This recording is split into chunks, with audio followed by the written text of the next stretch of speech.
네, 여러 가지 좀 문제가 있었습니다. 예배를 다시 시작하겠습니다. 오늘은 성령 강림절 후 9째 주일 예배입니다. 우리 다 같이 기도하겠습니다. 무한하신 당신 품에서 온갖 지혜와 성스러운 보물을 꺼내시는 주님, 당신과의 긴밀한 사귐을 통하여 그리스도인의 참된 성품이 더욱더 제 영혼 깊숙이 자리 잡게 하소서.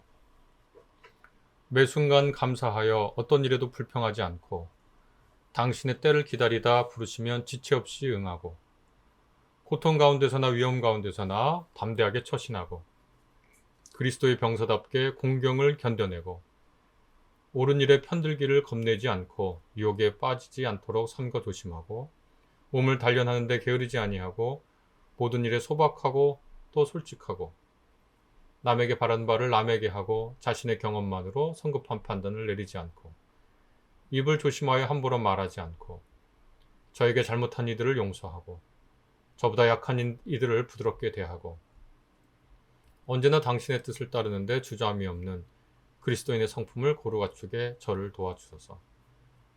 주님, 저에게 고요한 마음을 주시어 편히 쉬게 하시고 잠이 저를 덮을 때까지 제 생각 안에 머무르시고 별것 아닌 일로 근심하지 않게 하소서. 나쁜 꿈에 시달리지 않게 하시고 내일 아침 가벼운 몸으로 일어나 또 다른 하루를 준비하게 하소서. 아멘.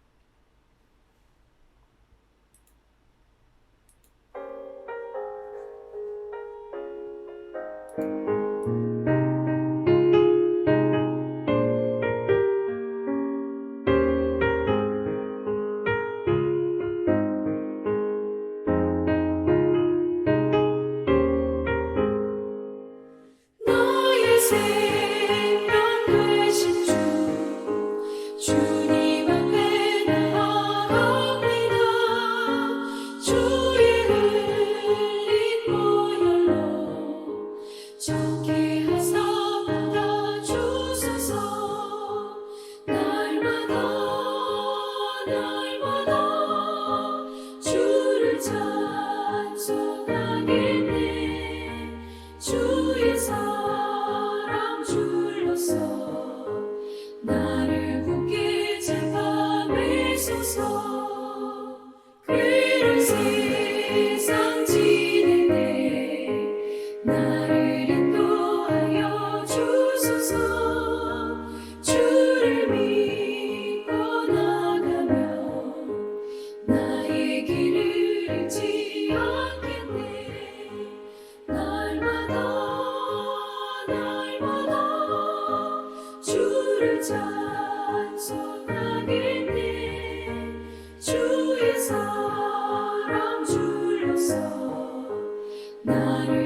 우리 같이 성서교독하겠습니다.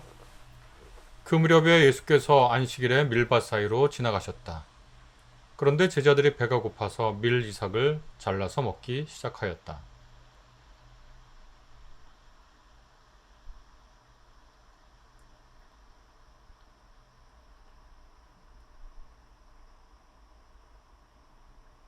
예수께서 그들에게 말씀하셨다. 다윗과 그 일행이 굶주렸을 때에 다윗이 어떻게 했는지를 너희는 읽어보지 못하였느냐?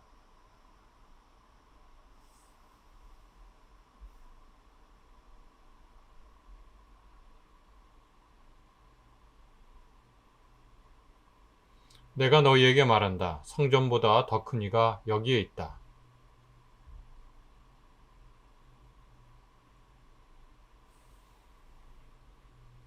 인자는 안식일의 주인이다.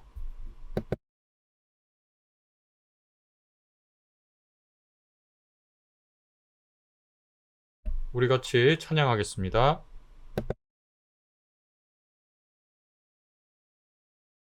오 주님, 저를 가르치소서. 오늘 제 삶의 모든 요소를 사용하셔서 죄가 아닌 경건의 열매를 맺게 하소서. 실망을 재료로 인내를 빚게 하소서. 성공을 재료로 감사를 알게 하소서. 공경을 재료로 끈기를 기르게 하소서. 위험을 재료로 용기를 갖게 하소서. 비난을 재료로 견딜 수 있는 힘을 기르게 하소서. 칭찬을 재료로 겸손을 알게 하소서. 쾌락을 재료로 절제를 이루게 하소서. 아멘. 침묵으로 같이 기도하는 시간입니다.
오늘의 말씀은 고린도전서에 있는 말씀입니다. 제가 봉독하겠습니다. 여러분 하나님의 성전이며 하나님의 성령이 여러분 안에 거하신다는 것을 알지 못합니까? 누구든지 하나님의 성전을 파괴하면 하나님께서도 그 사람을 멸하실 것입니다. 하나님의 성전은 거룩합니다. 여러분은 하나님의 성전입니다. 하나님의 성전과 우상이 어떻게 일치하겠습니까? 우리는 살아계신 하나님의 성전입니다. 그것은 하나님께서 말씀하신 바와 같습니다. 내가 그들 가운데서 살며 그들 가운데로 다닐 것이다. 나는 그들의 하나님이 되고 그들은 내 백성이 될 것이다. 히브리서의 말씀입니다. 그러니 우리는 확고한 믿음을 가지고 참된 마음으로 하나님께 나아갑시다. 우리는 마음에다 예수의 피를 뿌려서 죄책감에서 벗어나고 맑은 물로 몸을 깨끗이 씻었습니다. 또 우리에게 약속하신 분은 신실하시니 우리는 흔들리지 말고 우리가 고백하는 그 소망을 굳게 지킵시다. 그리고 서로 마음을 써서 사랑과 선한 일을 하도록 격려합시다.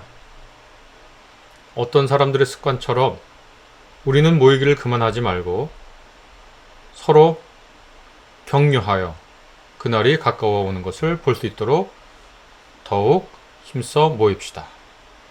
아멘. 네, 여러분 안녕하세요. 오늘 예배에 조금 문제가 있었는데 늘 그렇죠. 뭐 문제 없이 원만하게 되는 적이 한 번도 없는 것 같습니다. 또 오늘은 뭐 OBS에서 설정을 바꾸라고 그러는데 OBS 설정이 도무지 바뀌지 않아서 좀 고생을 했습니다. 유대교나 기독교, 특별히 유대교는 당시에 그러니까 유대교가 있었던 예수님 탄생할 그 당시에 굉장히 독특한 종교였는데요.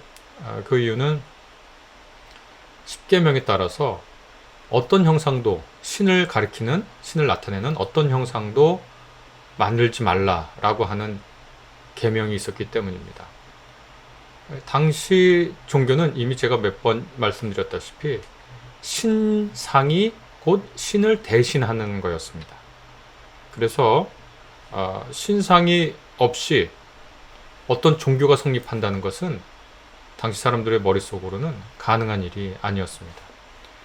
기원전 63년 로마가 예루살렘을 정복하고 폼페이우스 장군이 예루살렘 성전을 뚜벅뚜벅 걸어 들어갔죠.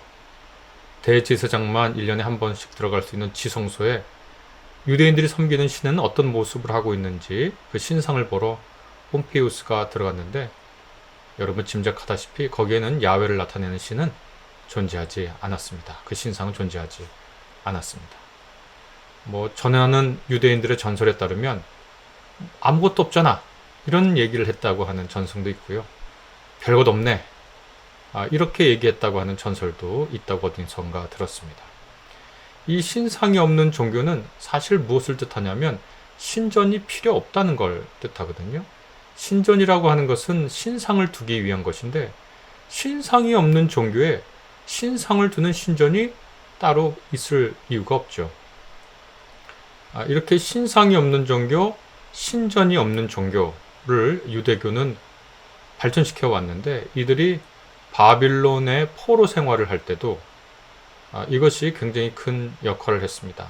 신전이 무너지고 신상이 파괴되면 그 신이 사는 집이 없어지고 신상이 없어졌으니까 사실 더 이상 그 신을 섬기기가 어려운데 유대인들은 바빌론에 끌려가서도 신상이 없었기 때문에 또 신상이 없기 때문에 굳이 신전이 있을 이유도 없는데요. 그래서 종교의 명맥을 계속 유지할 수 있었습니다. 구약 성서에 보면 이렇게 야훼 하나님이 금지하신 여러 것들이 있는데 신상 또 신전 역시 말씀드렸다시피 하나님께서 원하시던 것이 아니었죠. 한번 생각을 해 보시면 좋겠습니다. 하나님께서 왜 예루살렘 신전에 머뭅니까? 그 이유가 없지 않습니까? 제가 살고 있는 곳, 머물고 있는 것이 엄청 넓고 좋고 화려하고 또 멋진 곳인데 굳이 누추한 곳에 머물 이유가 없잖아요. 유대인들은 이스라엘 사람들은 하나님께서 여기 머무시라고 솔로몬이 맨 처음에 아름다운 성전을 져가지고 이른바 하나님께 봉헌했지만 하나님의 대응은 뭐였냐면 내가 왜 거기 머물러야 되느냐라는 겁니다. 넓은 우주, 너무나 아름다운 자연에 모두 기칠 수 있는 분이 왜 인간이 열심히 만들었다고 하지만 그 누추한 신전에 머뭅니까? 신전은 야훼가 원하는 것이 아니었고 그저 인간이 그곳에서 하나님을 만나 뵙기 위해서 자신들의 속의 삶에서 성의 공간을 구축하기 위해서 만들어 놓은 것이죠. 그래서 하나님은 자기 이름을 거기에 두시겠다라고 은혜롭게 말씀하시지만 그분의 존재는 거기에 갇힌 분이 아니라는 걸 우리가 쉽게 이해할 수 있습니다. 예수께도 이러한 정신이 이어졌죠. 예수님 사역 말기에 예루살렘에 예수님과 제자들이 한꺼번에 올라가게 됩니다. 그리고 엄청나게 큰 예루살렘 성전을 보게 됩니다. 그 성전은 제2성전기라고 부르는 건데 솔로몬이 지은 성전이 다 부서지고 신전이 다 부서지고 유대인들이 바빌론 포로로 갔다가 돌아왔을 때 그때 아주 누추하게 신전을 지어놨는데요. 예루살렘 성전을. 헤롯이 자신의 통치의 정당성을 확보하기 위해서 거대하고 아름답게 예루살렘 신전을 지었거든요. 그러니까 지금은 통곡의 벽이라고 하는 일부만 남아 있지만 아마 그대로 보존되었다면 상당히 웅장한 그런 신전이었을 텐데요. 그 신전을 보고 가히 그들의 생애에, 예수님과 그 제자들의 생애에 그렇게 거대한 건축물을 본 적이 없었겠죠. 그때 제자들이 예수님께 보십시오, 이게 얼마나 대단합니까? 라고 예수님께 말씀을 제자들이 하죠. 그때 예수께서 하신 말씀이 있습니다. 돌 위에 돌 하나도 남지 않을 것이다. 이것은 그 예루살렘 신전이 갖고 있는 유한성과 한계성을 지적하면서 동시에 예수님이 우리에게 가르쳐 주시고자 하는 그 신앙의 신전은 돌로 된 건축물이 아니라 요한복음서 2장 21절에 따르면 예수 그리스도 몸 자체였습니다. 제가 아까 말씀드렸다시피 신전이라고 하는 것은 어떤 신이 머무는 곳이라면 하나님이 머무시는 당시의 최고의 것, 예수께서 살아계실 때, 이 땅에 계실 때 최고의 것은 바로 예수님의 인격, 예수님의 몸 자체죠. 예수님께서는, 우리는 예수님을 통해서 하나님을 보고 또 그분을 느끼고, 심지어 그 제자들은 하나님을 냄새 맡고 그분을 같이 생각했죠. 예수님의 제자들은 예수님을 통해서 하나님을 만나죠. 예수님의 몸 신전은 예루살렘 신전보다 크다라고 예수께서 스스로 말씀하십니다. 신전보다 큰 존재가 여기 있다. 마태복음서 12장 6절에 그렇게 말씀합니다. 물리적인 크기가 당연히, 예수님의 몸 사이즈가 당연히 헤롯의 신전보다 크다는 게 아닙니다. 크다는 것은 영적 공간과 관련이 있죠. 예수께서 계시는 곳, 곧 예수님을 통해서 우리는 하나님을 가장 직접적으로 체험할 수 있습니다. 그리고 하나님을 만날 수 있는 공간이 이제 건물 신전이 아니라 예수님으로 전환되었고, 이후에는 예루살렘이 버젓이 서 있었을 때 예수님 그런 말씀하셨고, 또 예루살렘 신전이 버젓이 서서 그 위용을 자랑할 때 바울은 오늘 우리가 읽은 고린도전서, 고린도후서에서 이렇게 고린도 교인들을 향해 선언합니다. 여러분이 바로 하나님의 신전입니다. 하나님의 성령이 여러분 안에 거하십니다. 그러니까 각각 개인뿐만 아니라 예수 그리스도의 이름으로 모인 그 공동체, 교회 공동체의 그 모임이 하나님이 머무시는 곳이고, 하나님의 성령이 그 모임 가운데 함께합니다. 그래서 사람들이나 우리들이나 모두 교회로 모인 곳에서 하나님을 보고 듣고 느끼고 생각하고 냄새 맡습니다. 그리스도의 향기, 하나님의 향기를 그곳에서 맡죠. 그래서 고린도 전서에서 바울은 이렇게 말을 있습니다. 누구든지 하나님의 신전을 파괴하면, 교회 공동체죠. 교회 공동체를 파괴하면 하나님께서도 그 사람을 멸하실 것입니다. 이렇게 세번역은 번역했는데, 누구든지 하나님의 신전을 파괴하면 할 때 이 파괴하면 동사하고, 하나님께서도 그 사람을 멸하실 것입니다 할 때 멸하실 것이다 라고 하는 이 동사랑 똑같은 헬라어입니다. 그래서 그냥 직역을 하면 누구든지 하나님의 신전을 파괴하면 하나님께서도 그 사람을 파괴하실 것입니다. 이렇게 우리가 읽을 수 있습니다. 하나님의 이름으로, 예수 그리스도의 이름으로 모이는 곳에 그리스도의 영이, 임마누엘 하나님이 그대로 머무신다. 그러니 그 교회 공동체를 소중히 하고 바로 교회의 이름으로, 하나님의 이름으로, 예수 그리스도의 이름으로 모이는 이곳에 하나님의 임재를 목도해라. 그렇게 말씀하시는 거죠. 고린도 후서 6장 16절 이렇게 또 바울이 얘기합니다. 우리는 살아계신 하나님의 신전입니다. 그것은 하나님께서 말씀하신 바와 같습니다. 내가 그들 가운데서 살며 그들 가운데로 다닐 것이다. 나는 그들의 하나님이 되고 그들은 내 백성이 될 것이다. 하나님은 그의 영으로 교회로 모이는 사람들에게 그 가운데서 사시고 그 가운데로 지나가시겠다 라고 얘기합니다. 이것은 왜 그런가? 어떻게 교회로 모이고 예수 그리스도의 이름으로 모이는 우리가 하나님이 머무시는 신전이 되는 것인가? 그것은 바로 우리가 창세기의 말씀을 통해서 이해할 수 있습니다. 하나님께서 세상을 창조하시고 그분이 직접 만드신 그분의 신상을, 그분의 형상을 그대로 닮은 것을 이 땅에 두셨죠. 여러분이 잘 아시다시피 바로 인간이 하나님의 신상입니다. 하나님의 신상을 둔 곳이 신전이니 이 세상 전체가 바로 신전입니다. 우리는 하나님의 형상으로 지음을 받아서 신상이 놓인 이 우주, 지구라고 하는 신전에서 신상으로 살아갑니다. 곧 하나님의 대리자로서 살아갑니다. 서로가 서로를 향해서 하나님을 발견하고 하나님의 임재를 발견하는 하나님의 신상이 되고요. 또 여러 다른 피조물을 향해서 하나님의 신상으로 살아갑니다. 하나님의 신상으로 살아간다고 하는 것은 다른 피조물, 다른 생명체를 위해 군림하고 다스리고 착취하는 것이 아니라 하나님께서 인간을 돌보셨듯 우리도 하나님을 대리하여 이 세상 생태계의 돌봄의 역할을 한다고 우리는 그렇게 고백을 합니다. 하나님을 나타내는 신상을 절대 만들지 말라라고 하는 그 계명은 인간이 바로 하나님의 형상으로 지음을 받았다는 그 가르침, 그 선언을 배경으로 읽어야 합니다. 인간이 하나님의 신상이니까 우리가 어떤 인간을 대하듯 하나님의 신상을 대하듯 존중해야 되고, 반대로 우리 스스로는 하나님을 대표하는 신상답게 살아가야 됩니다. 신상을 따로 만들면 안 되니 그것을 따로 둘 신전이 필요 없지요. 그러나 그것은 우리가 사는 이곳이 모두 신전으로 이해하고, 이곳을 신전으로 이해하고 신전으로 살아가라고 하는 성서의 매우 거룩하고 위대하고 또 엄중한 말씀이 아닐 수 없습니다.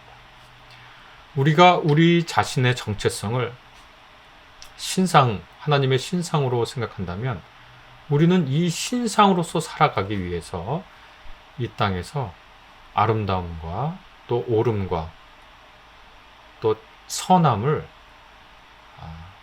있는 힘껏 추구해야 되지 않는가. 그래서 저는 오늘날 우리 사회가 우리를 여러 면으로 규정하잖아요. 요즘 대중매체를 보면 세상은 우리를 소비자로 그렇게 생각합니다. 소비자로 우리를 이해하고 우리가 소비자로서 살아가라고 얘기하죠. 그래서 소비함으로써 존재하는 그런 정체성을 우리가 갖도록 그렇게 요청합니다.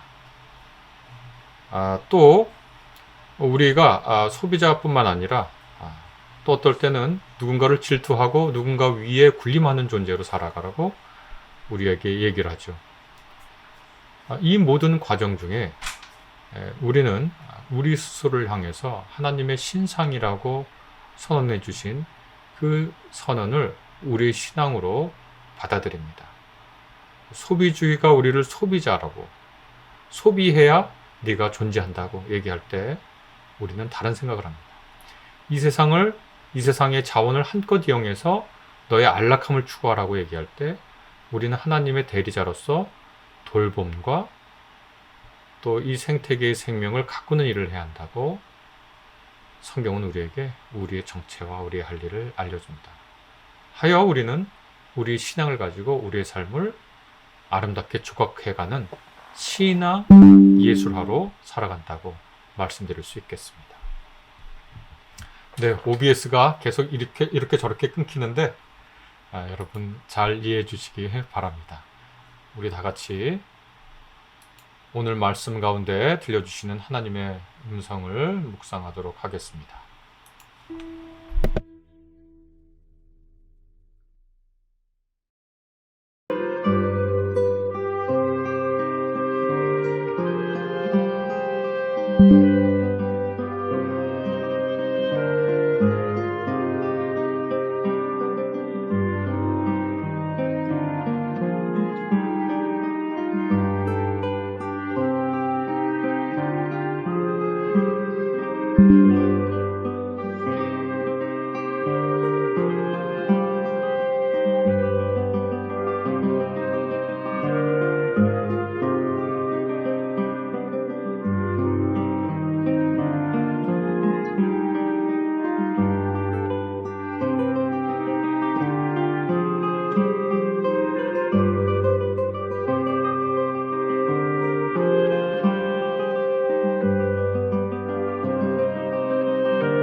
복을 비는 기도 같이 하겠습니다.